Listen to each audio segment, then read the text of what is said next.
the amount of shorting that we've seen in PSLV, that it got absolutely crushed in terms of short interest in a matter of an hour. In 1 minute, you saw, literally thousands of shares dumped onto the market, and just like that, maybe even more than 1 million shares. That drove down naked shorting PSLV. And the rumor behind it is that the reason they're doing that is to disincentivize not only investment in silver, but when there is a increase in demand in something like PSLV, they have to go out and actually purchase silver for the trust. And if you have all of this shorting of PSLV that is greater than the demand in PSLV, they don't have to go out and buy more silver. So who knows as far as confiscation? I have a hard time believing that we'll see it again. You have JP Morgan as the primary custodian of SLV and GLD. It'd be much easier to take those two funds, the lion's share of gold and silver held in a couple of funds amongst the others they are in custody of, along with BlackRock, without going door to door to take what amounts to a drop in the bucket in terms of what the American public owns. And you have the Shanghai Gold Exchange and the gold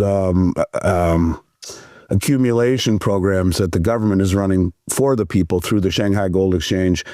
They're promoting gold in China. You look to Russia, they've slashed or got rid of the duty, if you will, I guess it's called, or any extra tax that the people have to pay to own it in Russia. That's gone. They're promoting it to their citizens. You have countries around the globe, even those that we would consider to be a step or two behind the freedom we find here, which is probably silly to even say that, but these countries are promoting it. It would be the death knell for the dollar and everything we stand for if we took gold from our citizens. And we already are having a hard time inspiring trust for people to take our treasuries. If we activated eminent domain and took gold from the public, it would be, I think, a very bad day for the United States and our prospects of retaining the center of free trade globally. So I don't think that'll happen. It's too easy for them just to take the ETFs, but that's speaking to jurisdictional risk. You could dig a hole in your backyard and become a midnight gardener if you're really that concerned about keeping it in your house. I get it. If you want to move it into storage, we've partnered with BRICS and we've worked with them for going on 17 years. I've never seen an ounce out of place, raise my voice for a second, or question anything I've ever seen there. I've taken part in dozens and dozens of audits with the third-party auditor.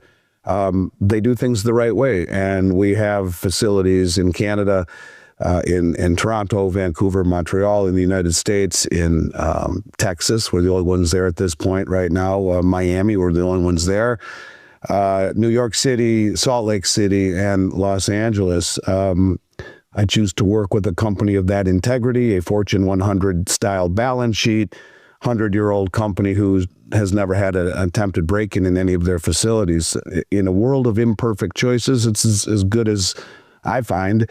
I would stay away from private facilities in strip malls that these things that they use a retina scan or whatnot, these small places that, I just think that it lacks the security, it lacks the infrastructure. Certainly you'd want to make sure everything is insured and whatnot. For me, storage is about knowing the location, having the ability to retrieve it, making sure that the assets are completely segregated and fully insured. The amount of shorting that we've seen in PSLV, that it got absolutely crushed in terms of short interest in a matter of an hour.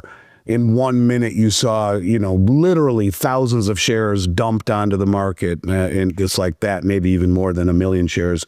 That drove down naked shorting PSLV. And the rumor behind it is that the reason they're doing that is to disincentivize not only investment in silver, but when there is a increase in demand in something like PSLV, they have to go out and actually purchase silver for the trust. And if you have all of this shorting of PSLV that is greater than the demand in PSLV, they don't have to go out and buy more silver. So they can short the share. And I was, looking at shorting. I found it interesting. And people should think about this in terms of the great taking, in terms of the difference between something like PSLV, which can be shorted, versus holding it yourself. This is SEC Rule 15C3-3. In the United States, the Securities and Exchange Commission regulates rehypothecation through Rule 15C3-3, which limits the amount of a client's securities that a broker-dealer can rehypothecate to 140% of the client's debit balance. So, they can take everything that you have plus another 40% and it can be shorted. So all of these shares that are then borrowed are shorted. They drive down the price. They have to, at some point, buy those shares back. But at this point right now, where there's so much demand in silver and they're still trying to keep the price down, this is a very dangerous time. And they're using PSLV as a tool to hold it down. I also found it interesting. I found a statement when we think of maybe the prospects of where silver could go, from Donald Trump, and it's dated 1/17/2017. Silver is the most undervalued asset on the planet. It's been money for all of human history, and it sits at $16.50 an ounce. Sad. So yeah, it's doubled since then, since 2017, and arguably still rather undervalued. And this is the way that they manage the price. Things like the ability to massively short PSLV to keep the trust from going into the open market to buy more silver, which pushes the price up.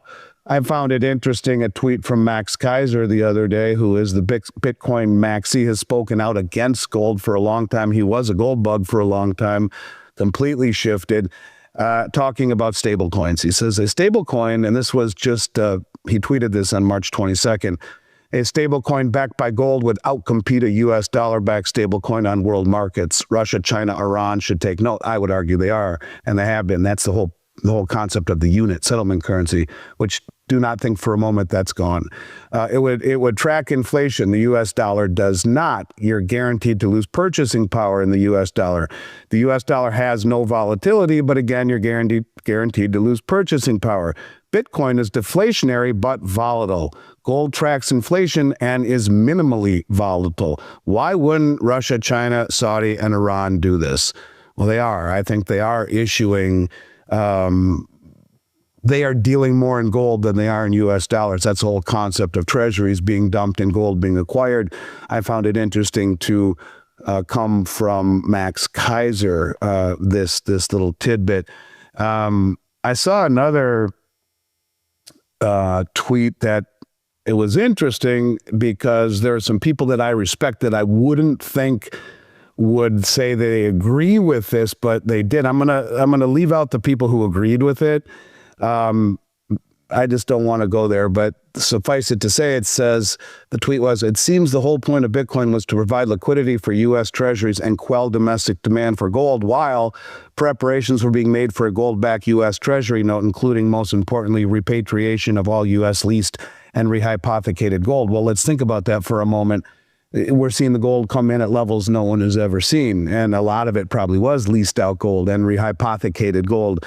We're seeing it come and flood the Comex market to levels that no one has ever seen before. You and I have both interviewed Judy Shelton separately, and we know the whole premise of her thesis is to back treasuries with gold that would be redeemable.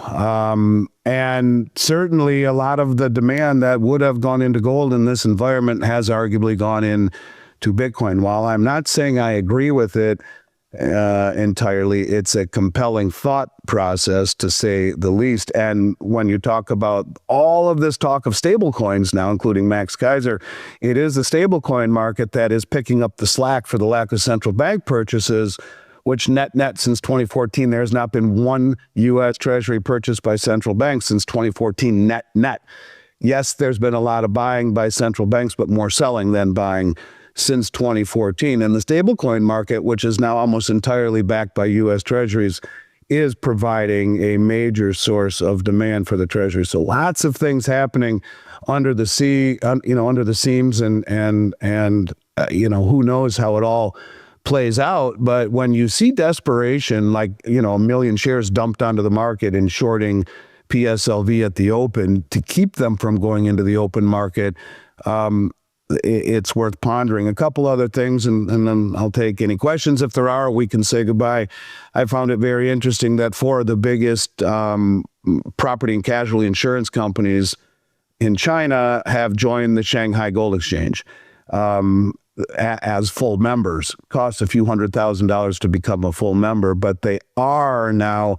And if they take just 1 or 2% of their assets and put it into silver, the sky is the limit. There are things happening, and they're beginning to accelerate. No question about it. And so I guess, look, maybe this is why we're seeing the smart money, whoever they are, shifting to precious metals. And institutional investors have increased their gold positions by over 40% in the last 3 years. So maybe that's why the metal has outperformed the S&P 500 over the last 24 months, really over the last decade. But suffice it to say, things are beginning to accelerate. And, I think the worst thing you can do is get too caught up in the market daily moves, down 15 one day, down up 15 the next. The numbers are bigger, but the percentages really aren't. And if you look at what I said earlier, that in the last 213 days, we've seen gold go from $2,500 to $3,000. That's the fastest $500 price jump in history.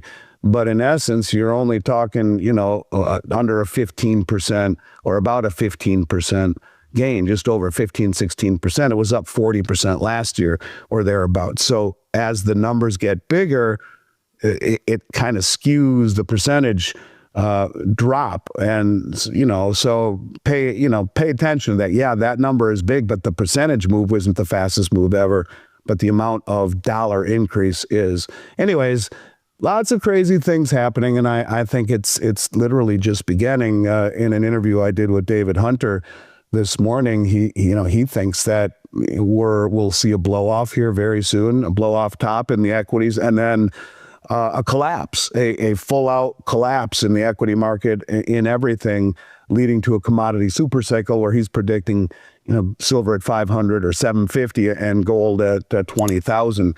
Who knows where these things go? But then again, I will tell you that the positioning by the biggest money in the world is continuing. The deliveries are continuing, and the lengths at which they're going to not allow this to blow off yet, in looking at PSLV, seem to not be waning as well.